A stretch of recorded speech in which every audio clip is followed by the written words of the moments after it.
First of all, welcome everyone to Higashi Honganji Buddhist Temple's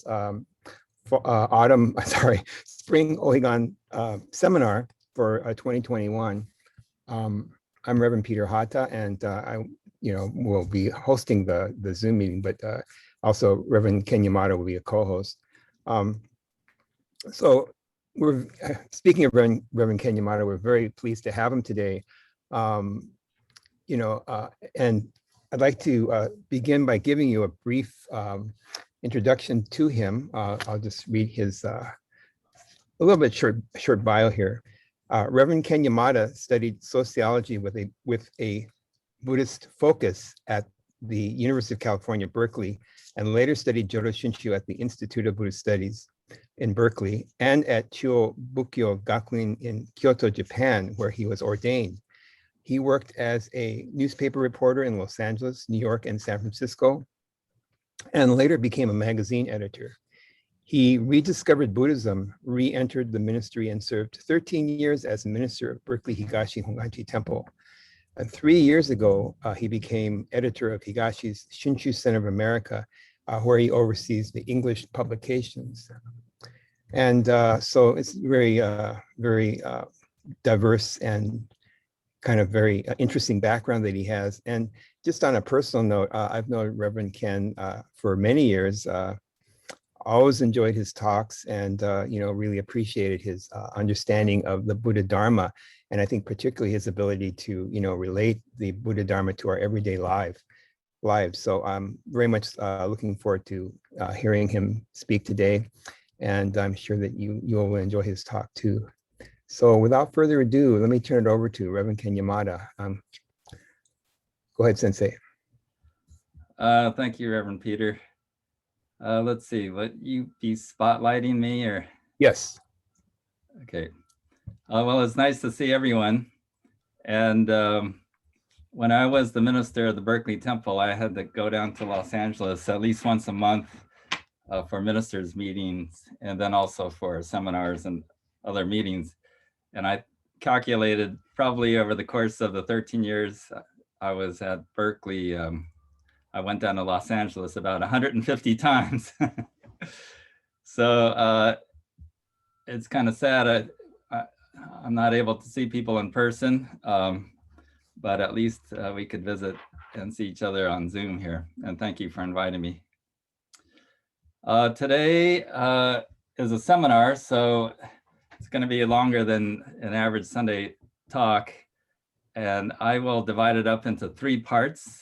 And the first part, I'm planning to show you some pictures of the trip I recently took with Reverend Jerry Hirano across the country in his RV. And this was during the pandemic, just to share some of the scenes that I saw. And it will be connected to today's theme. So I'm just going to show you an abbreviated version of the trip. And then I'm going to talk about the Buddhist teachings aspect and more from the standpoint of what's going on in our minds and how to perceive this, the events that are occurring in today's world, particularly in terms of racial hatred, hostility, political division, and the other issues that are tending to divide us as a country. And then the third part will be a discussion. So I hope you will participate and add your comments and views and ask questions. So, and then also, I want to give you a spoiler alert because I attended Wes Covina's excellent seminar in which Dr. Franz Metcalf spoke, and he was very good in terms of giving practical suggestions, a checklist in terms of how to deal with people with opposing views. And then I also attended a webinar that was hosted by Asian Pacific Islander Legal Outreach in San Francisco, talking about the anti-Asian attacks and giving very, very practical advice in terms of supporting people who might be harassed or attacked, and taking pictures and making eye contact, things like that. And my talk today won't be so practical. Will be more philosophical. And trained as a journalist, I was always taught that every story should have a beginning, middle, and end. Well, my story has a beginning and middle, but no end. Okay, so that will be the spoiler alert. Okay, so now I will share my screen and show you some pictures from my trip. And Reverend Jerry Hirano and I studied at the Institute of Buddhist Studies in Berkeley in the 1980s, and then we went to Japan together and attended Chuo Bokyo Gakuin, which is a Nishi Honganji school, and we were both ordained together. So we go way back and we're really good friends. So during the pandemic, he bought an RV because he still has to travel to take care of different temples and also to visit his family. His kids live in California. And so he got the idea to take this trip across the country. And he also thought, well, we can make it a Buddhist themed trip by holding a little service in each of the states and saying Namo Amida Butsu and spreading the Nembutsu across the country. This was kind of our theme, just to give our trip some focus. Let's see here. And so here we are in front of his RV, and this is what, 35 years later, and believe it or not, we haven't changed much, as you can see. We still look pretty much the same. But you look at his license plate, it says Karuna, and Karuna means compassion, right? So on September 23rd, Reverend Jerry left his house in Salt Lake City, and before he picked me up, he stopped at Wakamatsu Farm, which is north of Sacramento. This is the site of the first Japanese immigrant colony that was established in 1869, and that's shortly after Japan opened up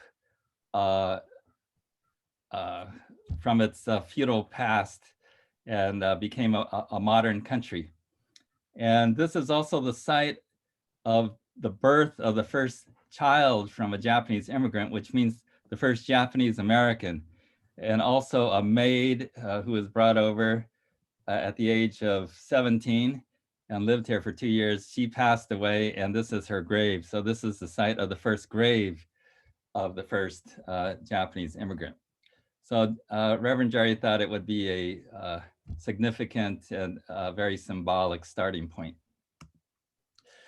Well, we first went to the Jodo Shinshu Center just to pay our respects, and it's closed, but they made an exception and allowed us in. And here, Bob Matsueda, the building manager, everywhere we went, he sprayed disinfectant. And then, of course, we stopped at Berkeley Higashi Honganji and visited Reverend Osa. And then headed across the bridge to San Francisco and visited the headquarters of Buddhist Churches of America. And this is Reverend Michael Endo.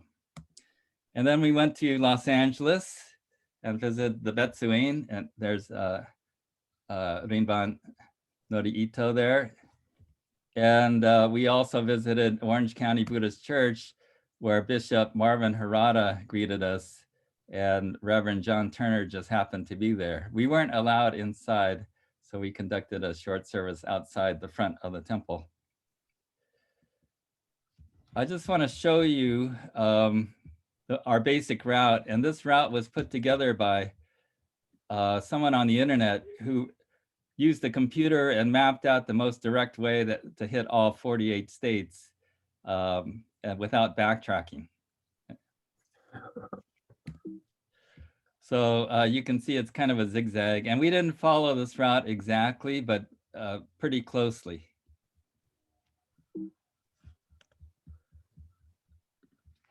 see here, having trouble. I always wanted to go to the Valley of Fire State Park, which is in Nevada. So we stopped there, and there are prehistoric rock formations there. And then we, of course, we spent lots of time on long roads like this, and eventually entered southern Utah. And again, I wanted to go to Bryce Canyon National Park, and so we stopped there. And eventually we ended up in Salt Lake City, and Reverend Jerry actually had to do a funeral, so we made it part of our route. The Salt Lake City Buddhist Temple has a gift shop, and it looks like a store that could be in Little Tokyo, and it's fully stocked, and it really does pretty well there, because there aren't many stores like this in Salt Lake City, and it's right across the street from the Japanese American Christian Church, and so there's kind of a little Japanese American neighborhood. This is the inside of the Salt Lake City Buddhist Temple. And from Salt Lake City, we headed north to Ogden. And this is the Ogden Buddhist Church, is another temple that Reverend Jerry supervises. There's no minister there, so he heads up there once a month for service. And nearby, we happened to see this Thai Buddhist temple, which was established by recent Thai immigrants. So that was interesting and nice to see. And a little farther north, in the middle of farm fields, is the Honeyville Buddhist Temple. So it just looks like a house.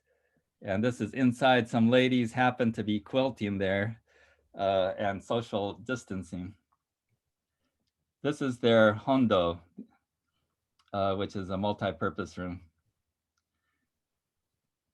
And from there, we headed into Idaho, and we visited the Minidoka Relocation Center. This is where 10,000 Japanese Americans were housed during World War II. And to visit these internment camp sites, it really gives you a different sense of history here. And I really felt the hardship that people had to face in being forced to live in these camps. And always at these internment camp sites, I noticed that there were train tracks nearby, and the residents were brought here by train. And you know the stories about how they were first housed, for example, at racetracks in here in the Bay Area, and then before boarding the train, and they were not told where they were going for security reasons. So it must have been very scary and nerve-wracking for them. And these sites are really in the middle of nowhere, and they tend to be dusty, really hot in the summer, and really cold in the winter. Well, we started to head east, and we entered Yellowstone National Park. And if you've never been there, it's quite beautiful.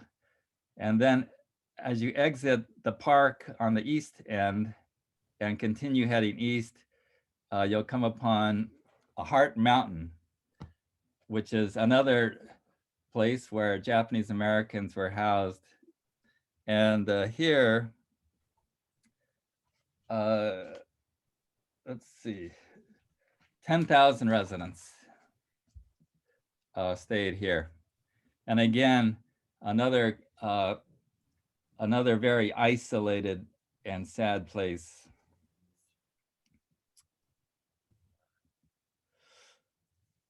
So we crossed briefly into Nebraska, and we spent the night near Scotts Bluff.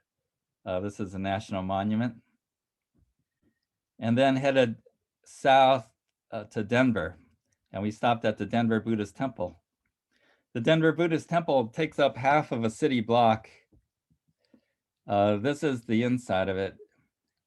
And then the other half of the block is actually owned by the temple. And there is an office building, and there's a grocery store. And that big apartment building is also owned by the Buddhist temple. And at the end of the block are these monuments. And this one is to Min Yasui, who challenged the internment of Japanese in these camps. And his case went all the way to the Supreme Court, where he lost. But later, the government paid reparations to all the people who were interned, and they took testimony from Min Yasui. This is Governor Ralph Carr, and he stood up for the Japanese Americans, and he welcomed them into his state because he believed that all US citizens were protected by the Constitution. And he said, he was quoted as saying, "They are not going to take over our vegetable business of the state, and they are not going to take over the Arkansas Valley. The Japanese are protected by the same Constitution that protects us. If you harm them, you must first harm me. I was brought up in small towns where I knew the shame and dishonor of racial hatred." So he was honored with this bust in 1976 by the Japanese American community. However, in the next election in which he ran, he lost that election. This is another plaque that's near those monuments. And then they also honored Reverend Yoshitaka Tamai, who was a pioneer in the Denver area and at the Denver Buddhist Temple. And that standing next to the statue is Reverend Yamada, who is the current minister. We went to Santa Fe, New Mexico, and there was another internment camp site. This one was guarded by armed guards and served more as a prison, and it housed many community leaders and many Buddhist ministers at the site, and they were under greater suspicion, and so they were put in this heavily armed and guarded site. There were 4,500 people housed at this place. And so there's a monument built on a hillside at the former site. And this is downtown Santa Fe, which has a real southwestern look to it. And at a local Catholic church stood this statue, which happens to be the first Indian in North America to be promoted as saint. So from New Mexico, we headed east through a small patch of Texas, and we saw this big statue, and on his shirt says Second Amendment Cowboy, and the Second Amendment is the right to bear arms. So continuing east, we entered Oklahoma, and we stopped at Black Wall Street in Tulsa. So Black Wall Street was a neighborhood of successful Black-owned businesses and professionals such as doctors, lawyers, accountants, and so forth. And in 1921, a mob of white residents marched to this neighborhood and burned it down and attacked people, killing scores of people and injuring hundreds. So there's a memorial there to mark this event. And this plaque shows many people's names who filed claims for compensation, and almost all of them went unpaid. And here's a big standing memorial. And then there are plaques to people who were killed in that riot. This is what the street looks like today. There's some locally owned black businesses on that street. continuing east, we entered Arkansas, and we drove onto some back roads through cotton fields, and eventually ended up at this site, which was the site of the Rower Japanese American internment camp. And here, many people, let's see, 8,000 people were forced to live in this site. And it's interesting because this is in the middle of cotton fields and other farm fields. And the residents of this internment camp were allowed to go out and farm and work in the fields.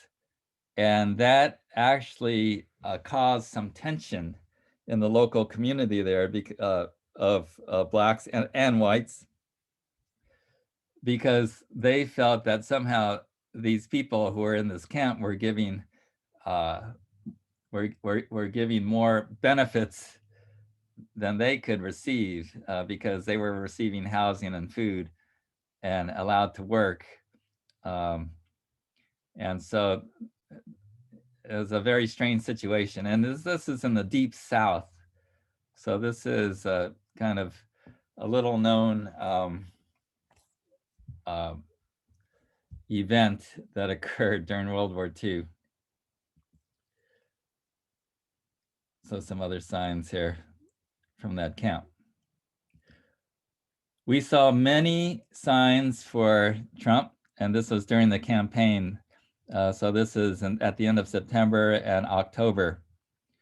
And there were lots of signs in the South and lots of signs in the Midwest for Donald Trump, almost none for Biden.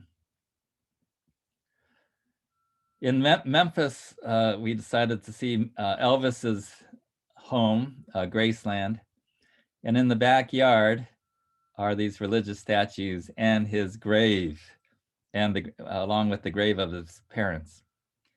And of course, we stood there and said, "Nam Amida Butsu," in front of the grave.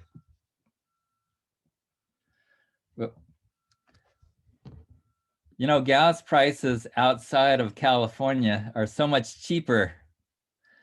And it was common to see gas for under $2 a gallon. And here you see unleaded is $1.74.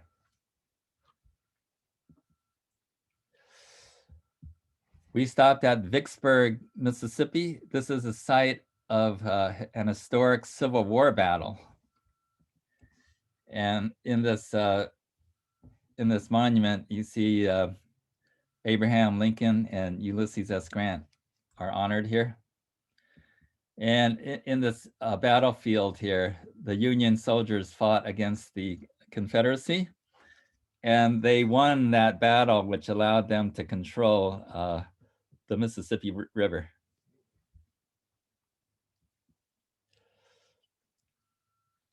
This person covered a bus with a Donald Trump sign. We spent each night in an RV park, and at this RV park in Mississippi, there was a sign next to the lake, "Alligators present, swim at your own risk."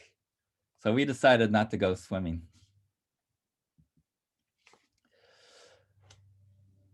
In in Selma, Alabama, at the foot of a bridge is the Civil Rights Memorial Park.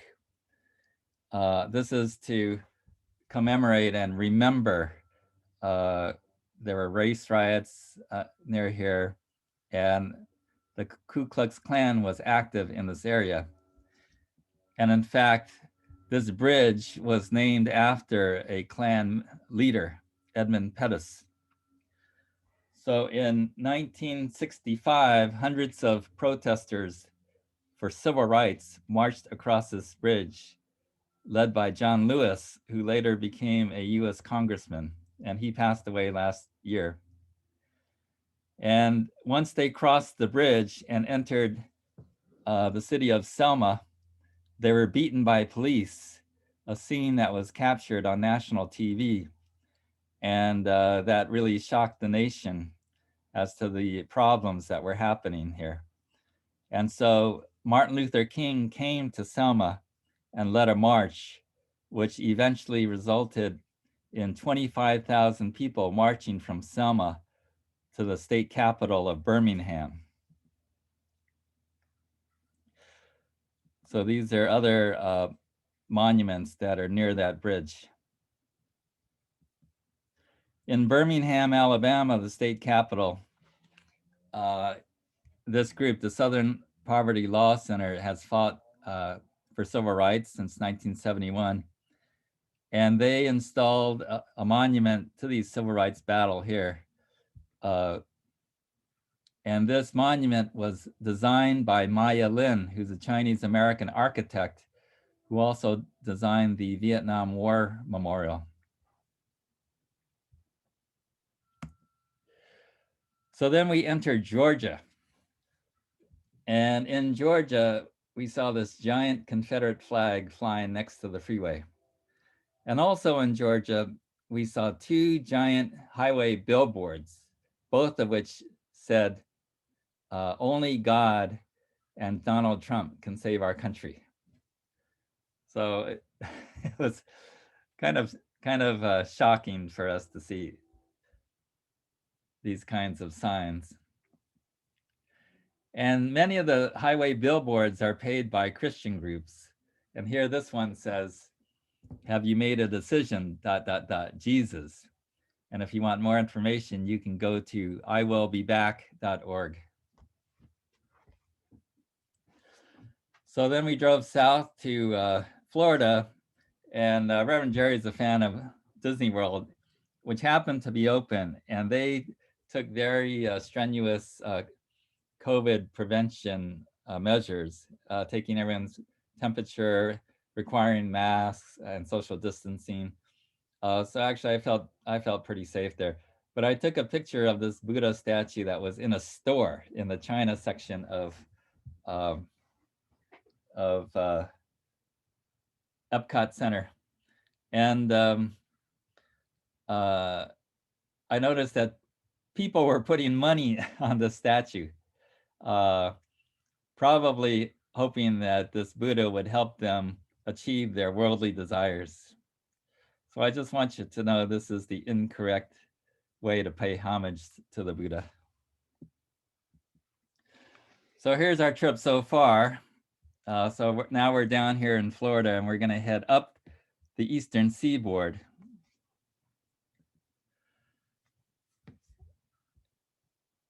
At each of these RV parks we stayed at, that's a story into itself, because there's a whole subculture of people living in RV parks. Well, half of the residents in RV parks live there, and the other half are travelers. But there were many Trump signs. However, we never had any problems. People were friendly to us. And so we felt like, we felt pretty safe. We spent a night in Myrtle Beach, South Carolina. And so in the morning, I took a walk out to the beach, and here the sun is coming up in the morning. And this is on the East Coast, of course. We only see the sun going down over the ocean, and over there you can see the sun coming up in the morning. And there were signs of Christianity everywhere. So even at the volleyball court at the RV park, there were these 3 crosses representing the crucifixion of Christ. In West Virginia, we crossed over the Potomac River, and where the Potomac and the Shenandoah rivers meet is a small town called Harper's Ferry, which is the site of where John Brown, an abolitionist, tried to lead a slave rebellion, and in 1859, which was prevented. However, it was a prelude to the Civil War. In Delaware, we saw signs for the American Revolution. So here's a sign honoring soldiers who fought in the American Revolution. In Massachusetts, we stopped in Salem, and this is the site of the infamous witch trials in 1692 through 1693.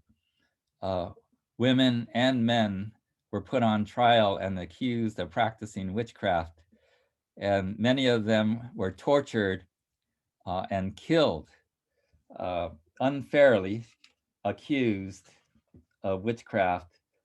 And this is an early lesson in our country's history of mass hysteria caused by isolationism and religious extremism. And it serves as a lesson for us in our current times. And so there are many markers there reminding us of this event. And this is an old graveyard. In New Hampshire, I saw these campaign signs, and I was somewhat surprised to see the sign in the middle, Asian Americans for Trump. And so it made me realize that there are all kinds of ways that people think out there. And I was kind of living in a bubble to think that Asians all think the same way. People ask what was the most interesting or memorable site that that impressed me the most, and I have to say it was Niagara Falls. And Niagara Falls sits on the border between Canada and the United States. So looking across the river, you'll see in this short video some buildings. Those buildings are in Canada, and we're looking at the falls from the New York side. And it's probably actually, you would get a better view from the Canada side because the falls are coming down from the New York side. So you only see kind of the top. But take a look at this.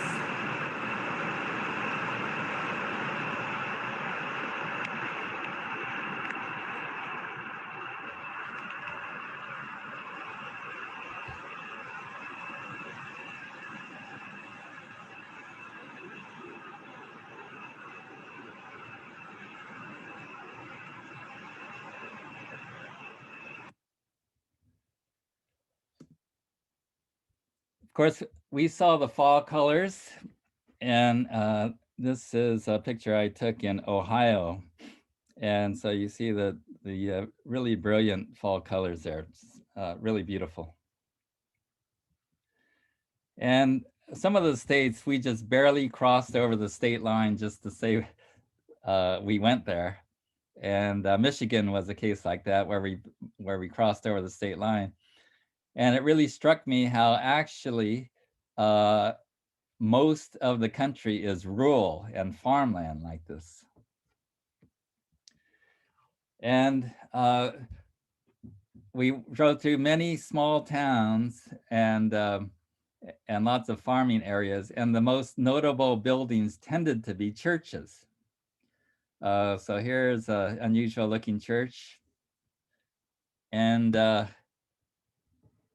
here's another church with a big statue of Jesus. And even the names of these towns, of many of these towns, sound biblical. For example, this place is Lebanon, Ohio.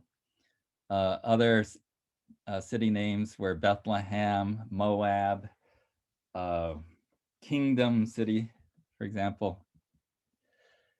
And the signs of Christianity's influence on our country were really strong. And here is a church TV station. In Louisville, Kentucky, we stopped at the Muhammad Ali Center, which is a multicultural center. And Reverend Jerry wanted to have a little memorial service for Breonna Taylor, who was killed in the city in a police raid, in a botched police raid. It's in Louisville. And I saw this sign early in the morning in Missouri, where it says Amish buffet. And the Amish people represent a branch of Christianity, people who strive to live very simply. And so one of their most notable characteristics is that they don't use cars, but they use horse and buggies. And we actually saw one driving by the highway.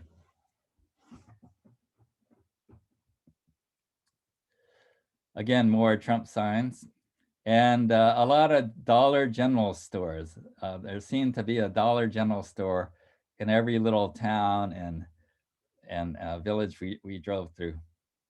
And if you were to ask me who would win the election based on what what I saw on my trip, I would have said Trump, because there was almost no sign of voters for Biden, except in a few of the states that we visited.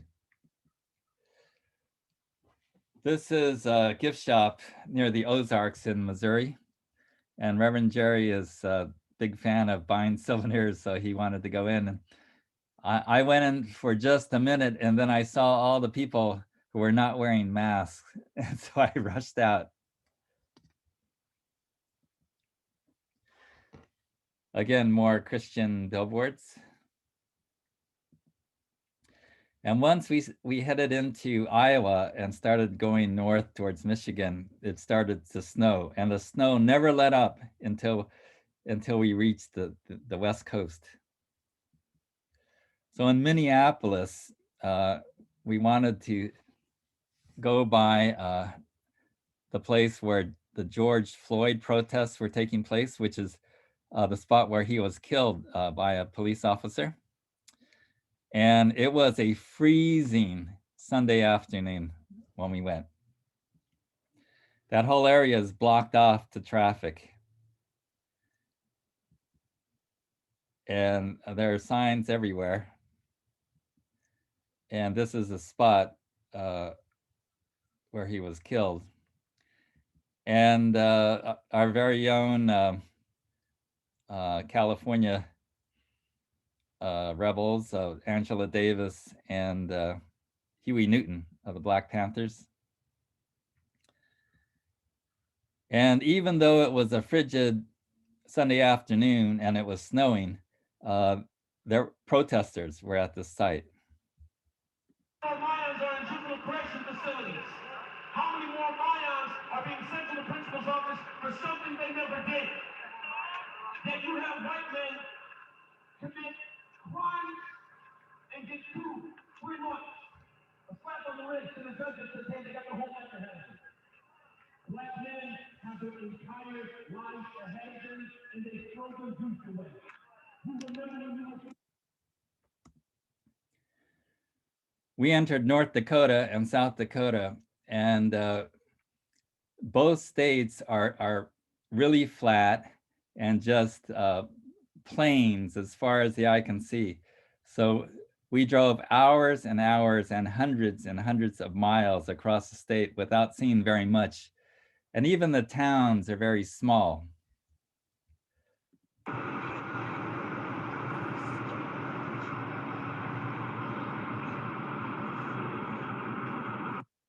So that's pretty much what it looked like in 2 days of driving.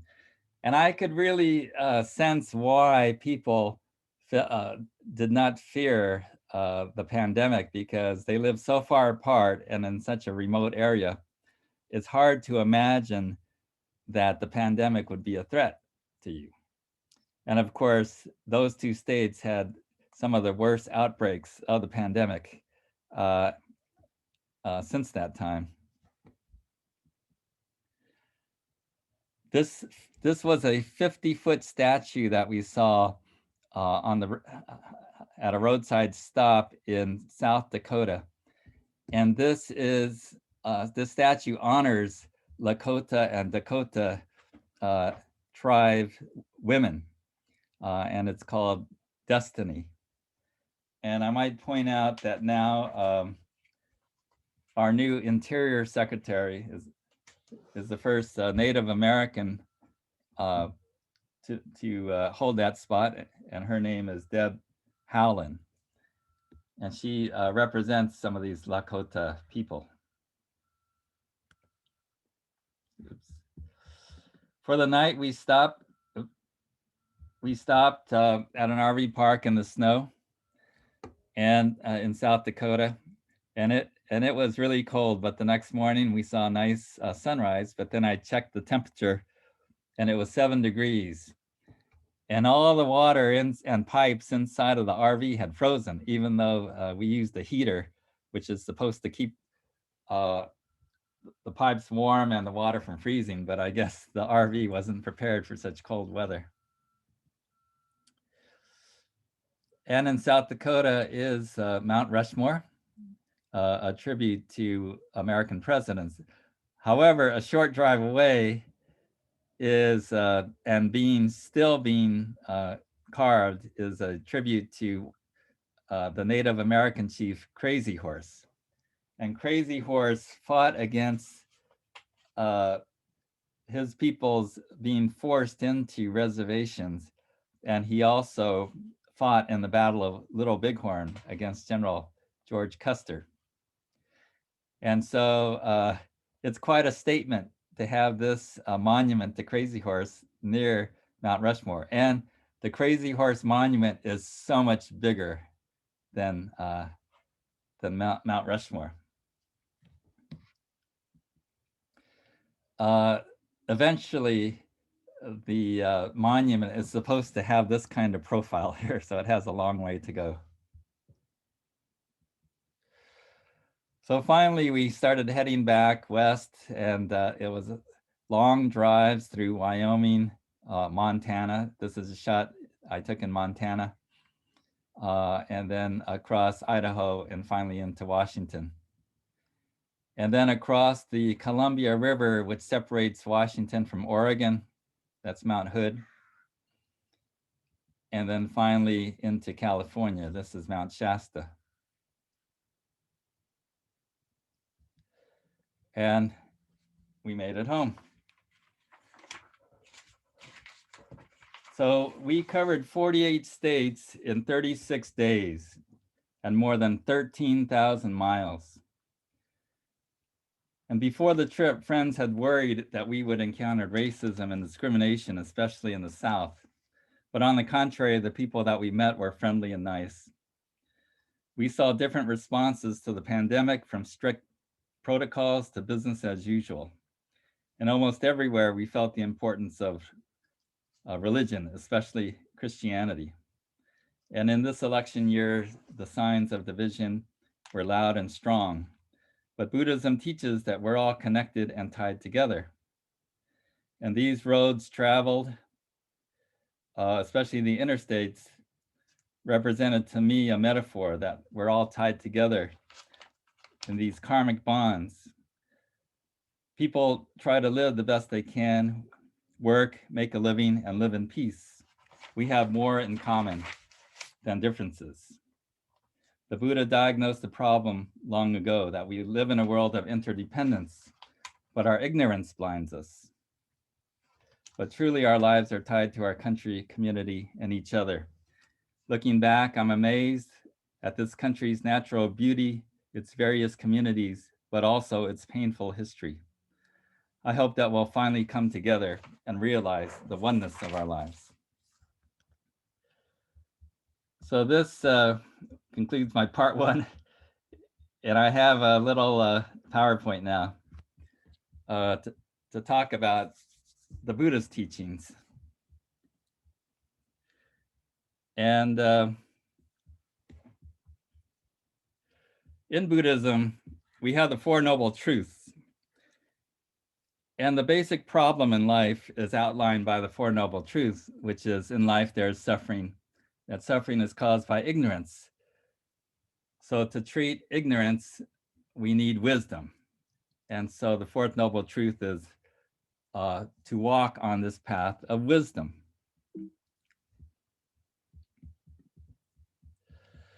Consequently, you see the third eye on the Buddha here, which is pointed inward. So we are supposed to walk a path of self-reflection, to think about ourselves, to think about how we think and who we are. But this type of thinking tends to be very inward and not outward. So how do we face the problems in society and in the world that we see outside of ourselves? Ken, just so Yeah. you know, we're still looking at the road trip pics. Whoa, okay. Thank you for telling me that, because I had switched. So how do I do this here?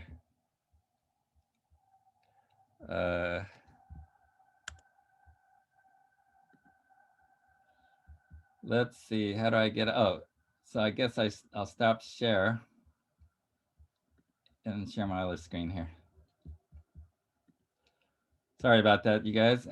Okay, so just to show you what you missed here.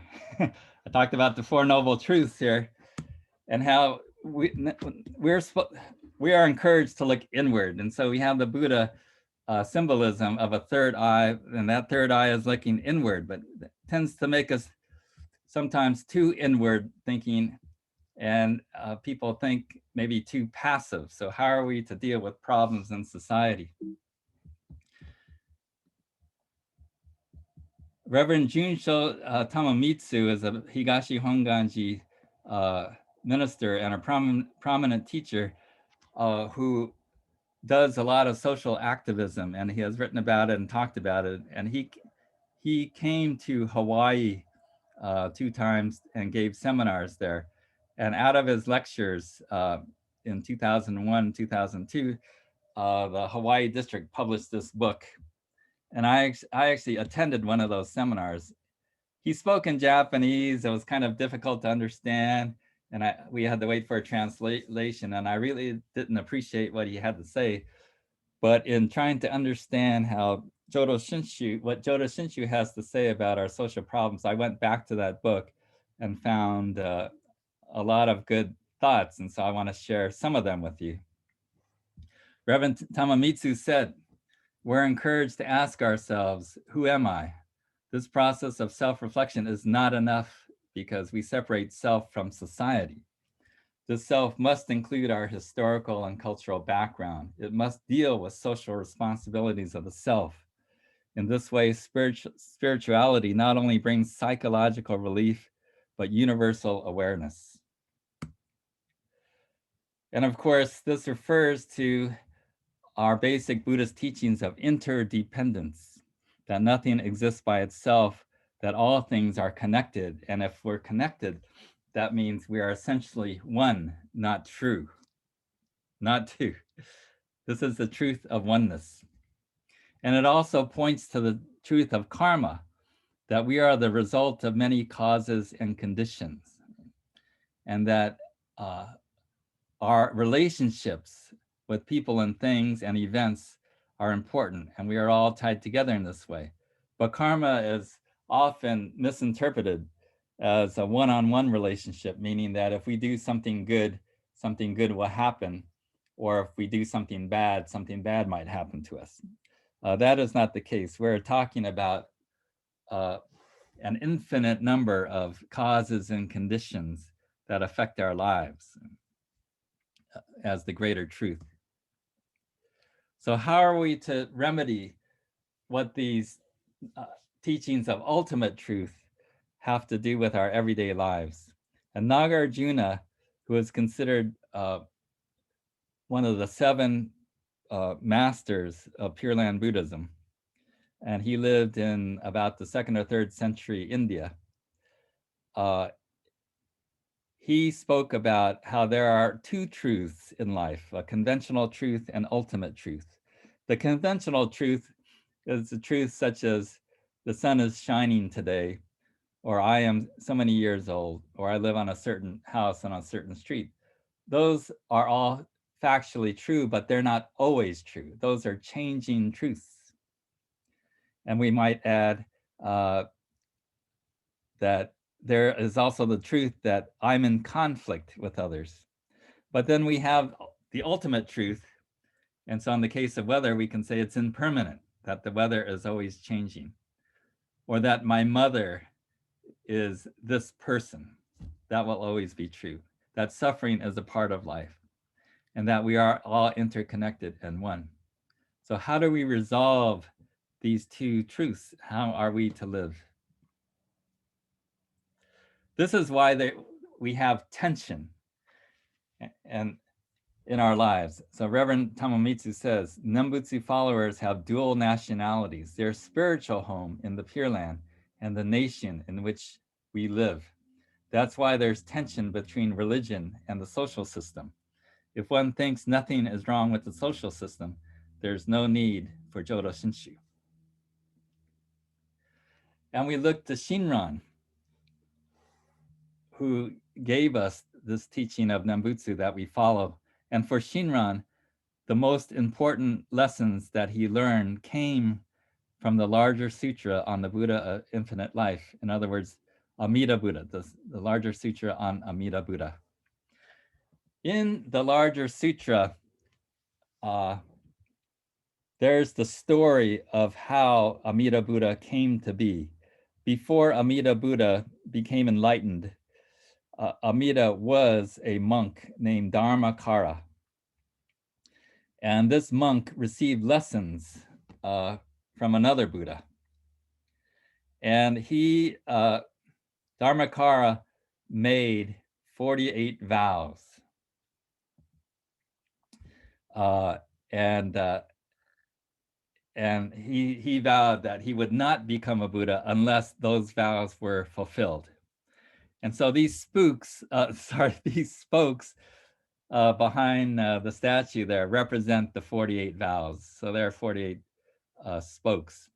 And of course, in Jodo Shinshu, we often talk about the 18th vow, which says that if one recites the Buddha's name, the Nembutsu, then one can receive spiritual awakening. But there are other vows that Amida made. So the third vow, Amida said, or Dharmakara pledged, may I not gain possession of perfect awakening if once I attain Buddhahood, the human and gods in my land are not all the color of genuine gold. So all humans should be the color of gold is what this vow says. And the fourth vow says, may I not gain possession of perfect awakening if once I have attained Buddhahood, the humans and gods in my land are not the same in their appearance and are either beautiful or ugly.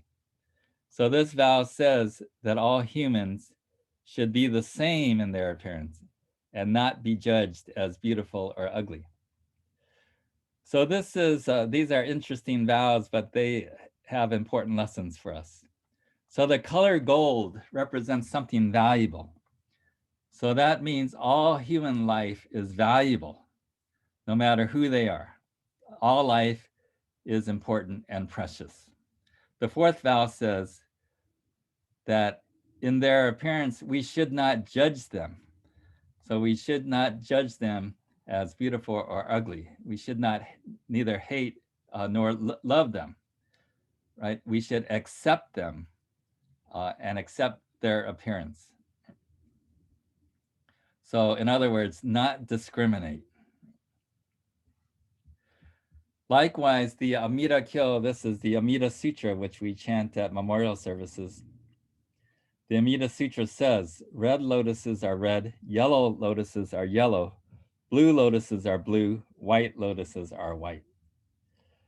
So here, the Amida Sutra is not saying that all lotuses look the same, but it says that red is red, yellow is yellow, blue is blue, and white is white. It means we should see them for who they are and what they are, really. And I just recently heard a story about a person who was adopted, a person from Korea, I believe, who was adopted by an American Caucasian family. And that family raised this child, and as they said, to be colorblind. And but this person grew up in an all-white neighborhood and went to all-white schools and all-white churches and so forth, and really had identity problems and growing up. And so I think it's important here to recognize that there are differences, but each of our differences is important, and we are all precious. So Reverend Tamamitsu says, it's like sunlight seen through a prism. That sunlight is diffused into various colors. And light is a symbol of unity, and color is that of differences. So it's kind of counterintuitive and contradictory, but these are important distinctions to make, that we do recognize our diversity and our differences, but we can accept them. So likewise, Tan Luan, who is another of our Pure Land masters, and he lived, I think, in about the 7th or 8th century China. He said, in this world of miscellaneous modes of birth, whether beings are born from womb, egg, moisture, or by sudden metamorphosis, our fellow beings are numerous, and they experience pain and pleasure in a myriad variations because of their diverse karma. In that land of happiness, every single being is born transformed from the pure lotus of Amida Tathagata's perfect enlightenment, for all are the same in the Nembutsu. This extends even to this world, so all within the 4 seas are brothers and sisters. They are innumerable. So, in other words, the truth is that we all have unique karma. We all are the product of unique causes and conditions. And each of us is important. Each life is important. And that in this world, the 4 C's, which is the entire world, that everyone is our brother and sister. So in 1998, Higashi Honganji had the double theme, living together in diversity. So this is where this slogan came from, these kinds of teachings.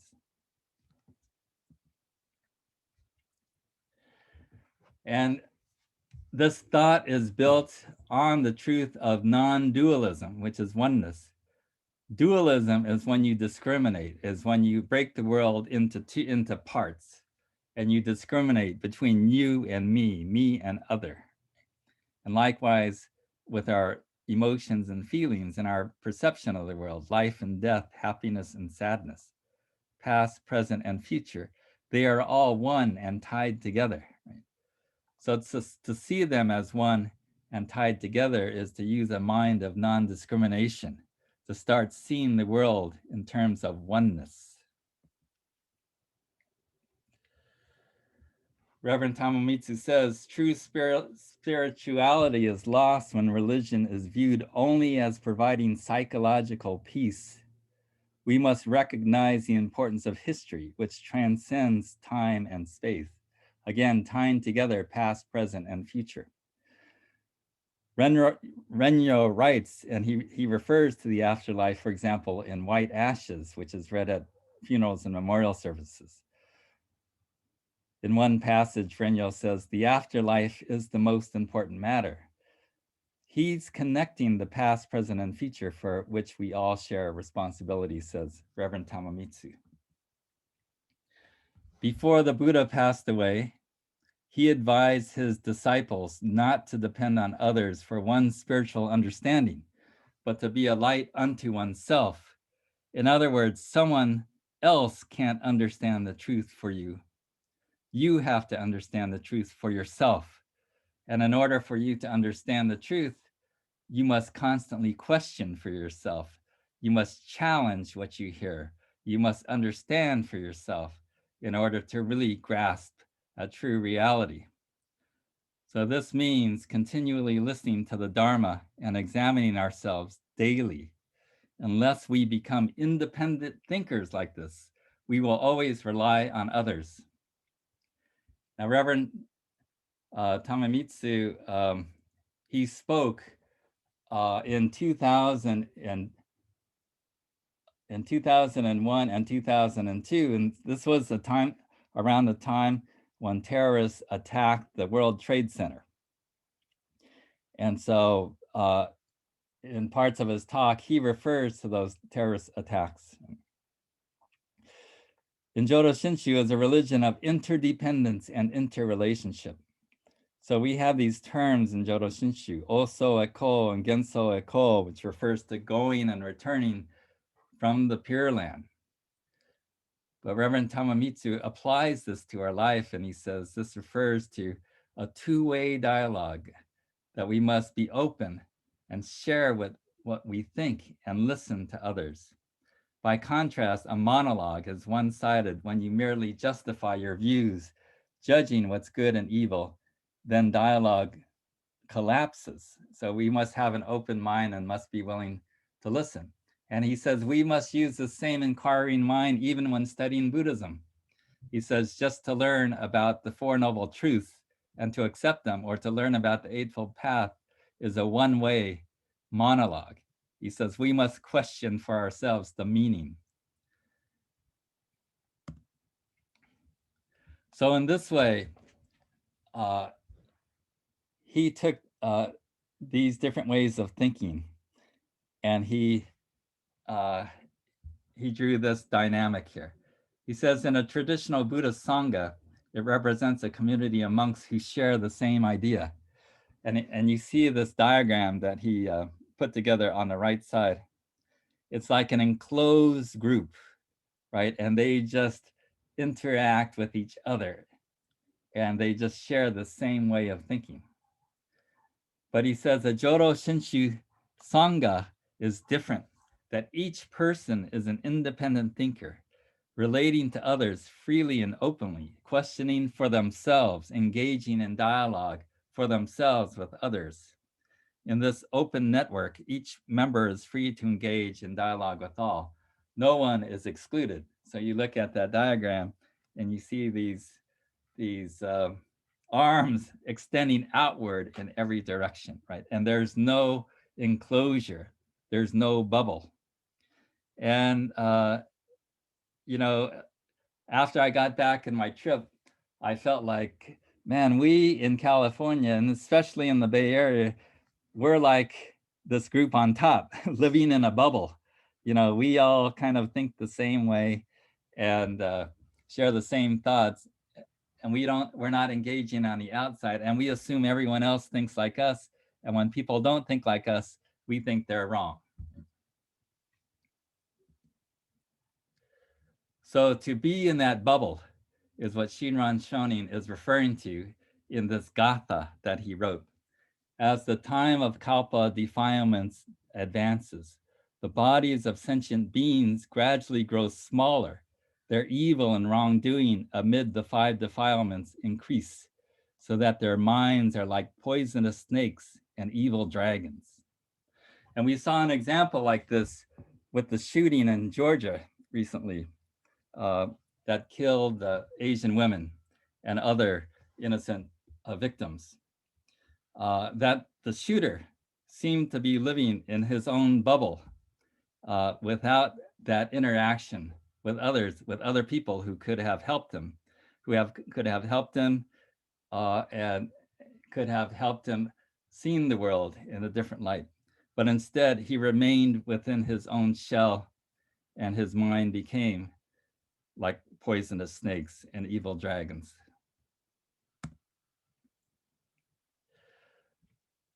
So during those the 9/11 terrorist attacks, people felt victimized, and Reverend Tamamitsu said that people felt that either they were ones who were going to kill, or they would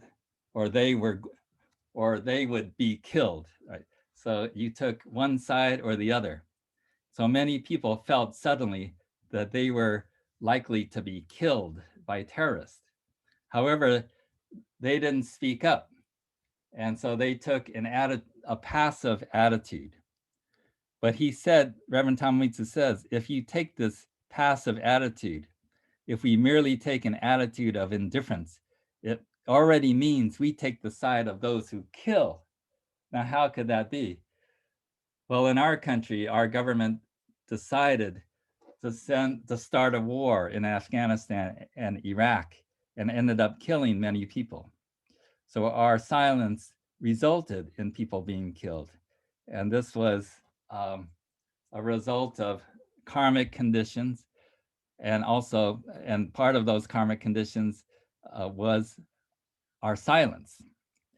So Reverend Tamitsu says, in Buddhism, onlookers are called chukusho, which is also a cuss word in Japanese language. Chikusho refers to domesticated animals such as cows and pigs who have neither shame nor self-reproach. They are domesticated by someone else. Now in this image here on the right is an image of a Tibetan mandala of the wheel of life. And this represents, in the center, you see a bird, a snake, and a boar, which represents the three poisons, right? Greed, ignorance, and anger. And then the six big pie slices represent the six realms of existence. So on top you have heaven, on the bottom you have hell. To the left here you have the land of hungry ghosts, the land of human beings, the land of fighting spirits, and the land of animals. So let's see, sorry.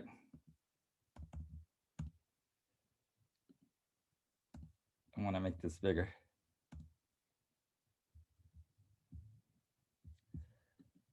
Let's see here.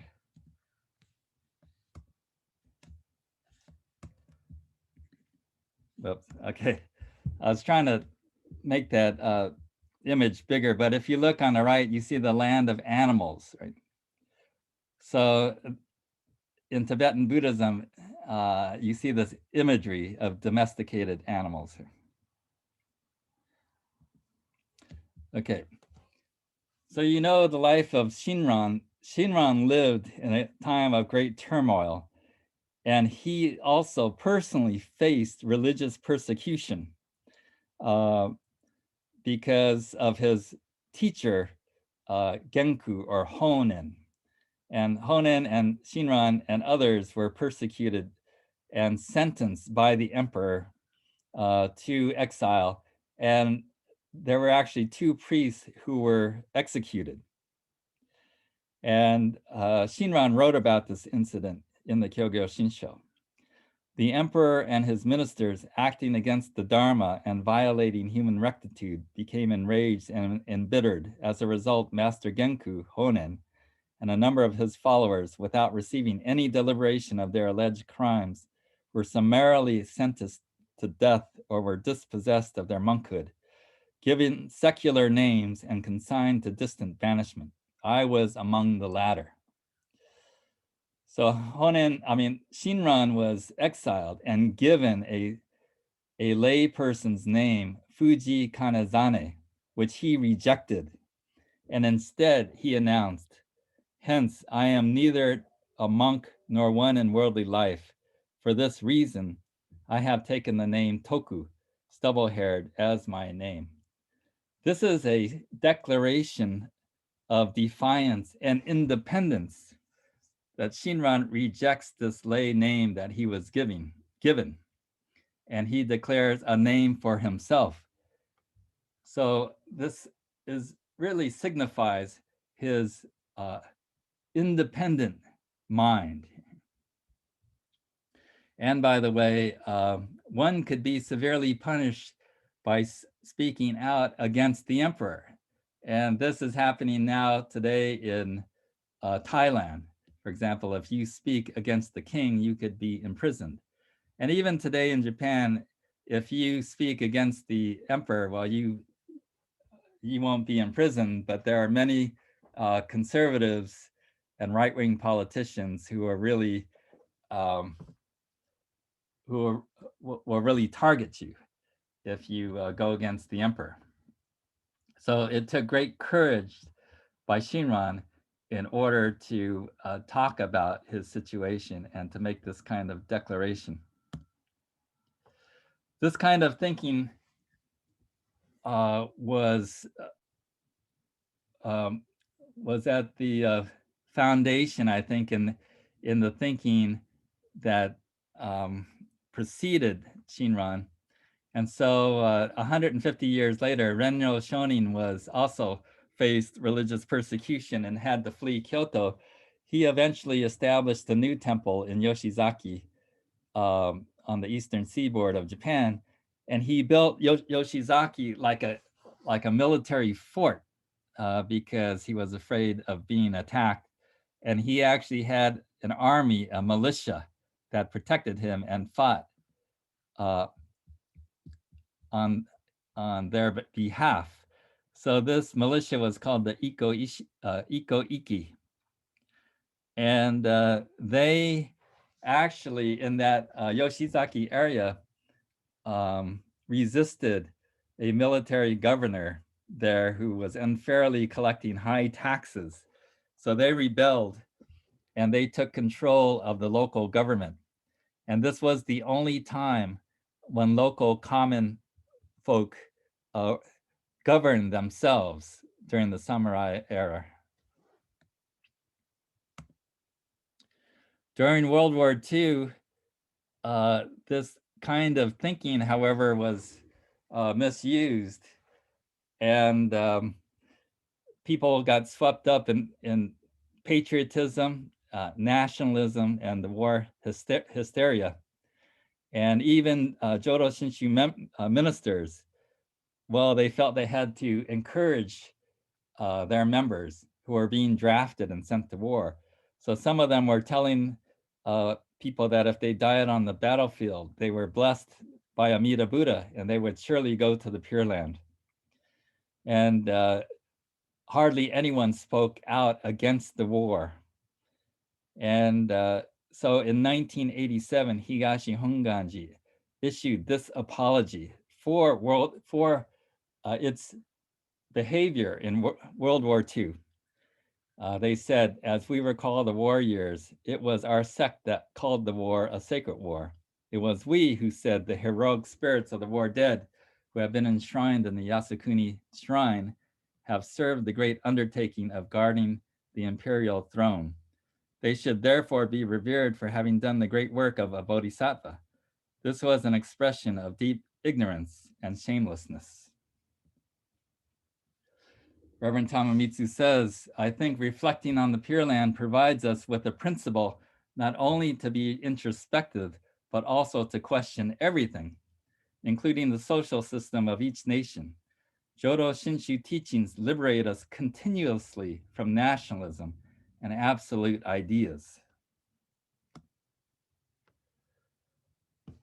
This Zen priest in 1990 said this, through faith, one becomes a true Buddhist. If the law of the state and the law of the Buddha conflict, then the Buddha Dharma should be chosen. One must never be reduced to a mere physical entity. The intellect must be used to its utmost to clearly distinguish what is right, and words used to their utmost to criticize what is wrong. I believe this is the way in which faith becomes actively opposed to war.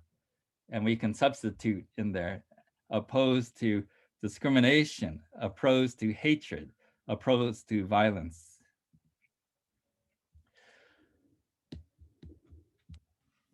Buddhist leaders have spoken out in the past.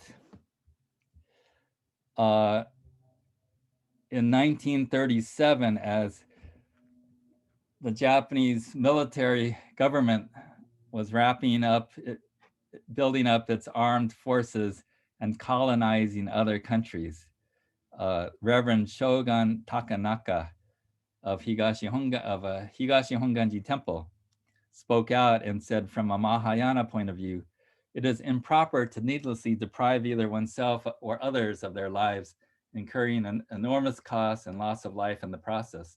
War is the greatest sin. Well, Reverend Takanaka was prosecuted and convicted by the government for making these statements. Thich Nhat Hanh, the famous and prominent Vietnamese Buddhist monk, and he started protests during the Vietnam War. He said, mindfulness must be engaged. Once we see that something needs to be done, we must take action. Seeing and action go together. Otherwise, what is the point of seeing? The Dalai Lama, in accepting the Nobel Peace Prize in 1989, said, "Inner peace is the key. If you have inner peace, the external problems do not affect your deep sense of peace and tranquility. In that state of mind, you can deal with situations with calmness and reason while keeping your inner happiness. That is very important. Without this inner peace, no matter how comfortable your life is materially, you may still be worried, disturbed, or unhappy because of circumstances." And of course, we must consider karma in our lives. Shinran Shonin said that everything is the result of karma. Know that every evil act done, even as slight as a particle on the tip of a strand of rabbit's fur or sheep's wool, has its past cause in karma. Karma allows us to see a big picture and not just to blame a person solely for an act, but allows us to see more deeply into that person's life and into that person's past. In the Tani Sho, Shinran talked about the role of karma and asked his disciple Yuyan, "Would you do anything that I say?" And Yuyan says, "Of course I'll do anything. You're my teacher." And Shinran says, "Then go out and kill 1,000 people and your birth in the Pure Land will be assured." And Yuyan said, "Oh, of course I can't go out and kill 1,000 people." Shinran said, "That's right." And Shinran says, "By this we know if we could act according to our thoughts, we could kill 1,000 people for the sake of birth in the Pure Land, if required. We do not kill, not because our thoughts are good, but because we do not have the karma to kill a single person. Yet even if we don't want to injure anyone, we may be led to kill 100 or 1,000 people." And you might ask yourself, that could never be me, right? I could never kill anyone. And but let me tell you this story that in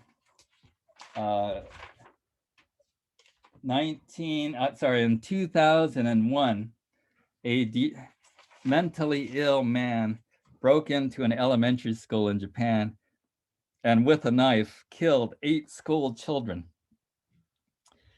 Japan has the death penalty.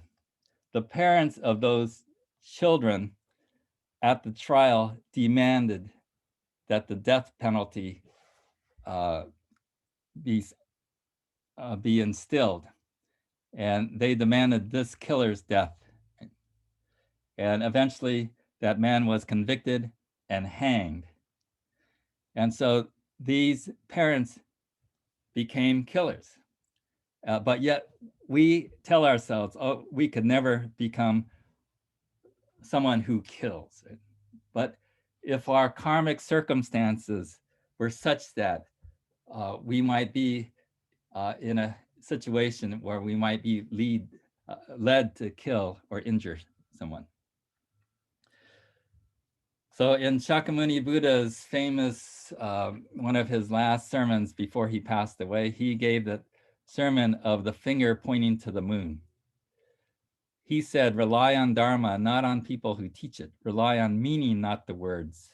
Rely on wisdom, not on the working of the mind." So this working of the mind is what I want to highlight.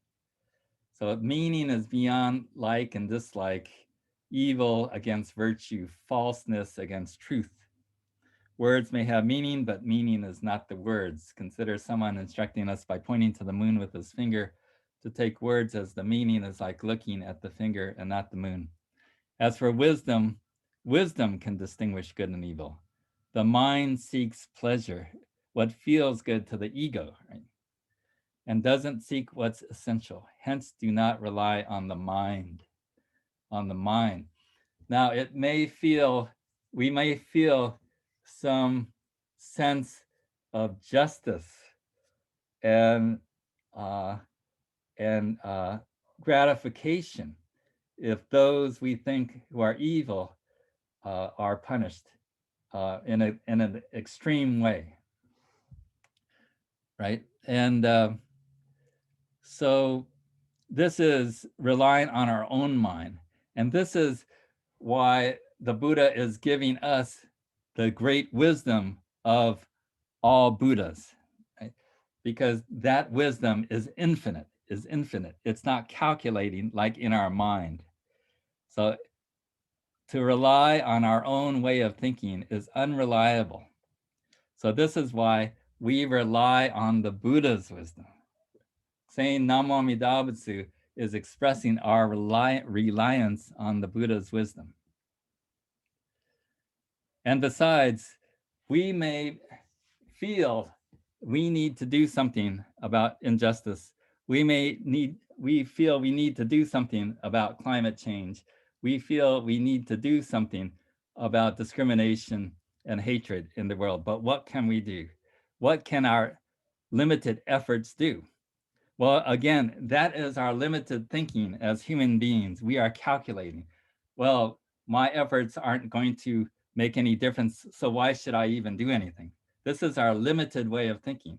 And it's a good thing that Amida Buddha does not have this limited way of thinking. Otherwise, we would be up a creek, right? For Amida's compassion and wisdom is infinite. And it's infinite because he received a lesson before becoming the Buddha. As a monk, Dharmakara, he received a lesson from his teacher, Buddha Lokeshvara. Lokeshvara said to Dharmakara, if one keeps bailing water out of the great ocean with a ladle, one can reach the bottom after many kalpas, millions and billions of years, and obtain rare treasures. Likewise, sincerely, diligently, and unceasingly seek the way, and you'll reach your destination. What vow cannot be fulfilled? So Amida Buddha knows it takes infinite patience to save all sentient beings, right? And like scooping water out of the ocean, just using a little spoon. So Amida Buddha knows what it takes. We don't have that kind of patience. So it's fortunate for us that we can rely on this great wisdom and this great compassion of the Buddha's wisdom, which is a power and wisdom that's beyond our limited selves. D.T. Suzuki wrote about the Myokonin, religious people of great faith in Jodo Shinshu, and how that expression of the Buddha's wisdom plays out in these people's lives. So D.T. Suzuki told the story about this one simple person who lived out in the country. And upon hearing, he lived about 200 miles away from Kyoto, but he heard a great temple was on fire and he wanted to do something. So from his farmhouse, he went inside and took his futon, his bedding, and he dipped it in a bucket of water. And he ran outside in order to extinguish the fire that was 200 miles away. And he stood there and he waved his futon in the wind like this. And D.T. Suzuki said he could not help but going out and committing himself to the stupidest of all possible actions. But Suzuki says, when one's thought processes are intellectual and rational, one can see the futility. But for this pious man, his genuine heart expressed itself in this act, nothing coming between feeling and action. So this is that pure act of compassion that we can tap into with the Buddha's wisdom. So I will conclude by going back to the Four Noble Truths, which is the Buddha's prescription for what is wrong with the world today, that all of suffering, the root is caused by ignorance. And so the treatment for ignorance is wisdom. And so it is up to walk this path to wisdom. And that's why the Buddha was often called the great physician, like a family doctor, because the Buddha would cure all ills. And so we have this statue, which is referred to as a medicine Buddha. And in that bottle that the Buddha is holding is medicine. And so people who are sick or people who have loved ones who are sick, they pray wrongly to this Buddha because they want this Buddha to cure their physical illness or the illness of their loved ones. But that is a wrong understanding. We saw what was the core of the problem in life, which is ignorance. So in that bottle is not medicine that cures one's physical illness. It is wisdom. It is wisdom that will cure the ignorance that is in our mind. I will end with this last slide, which is what Shinran Shonin says at the end of his Jodo Shinshu. And this is a person who faced great hardship and persecution and wrongful conviction and punishment in his life, but he never spoke out of anger or vengeance. Instead, he ends by saying, since the prohibition of the Nembutsu led to disturbances in society, I hope everyone will deeply entrust themselves to the Nembutsu, this path of wisdom, and firmly embrace prayers for peace in this world. Together, let us say the Nembutsu. Namo Amida Butsu, Namo Amida Butsu, Namo Amida Butsu. So this will conclude my talk today. Thank you very much.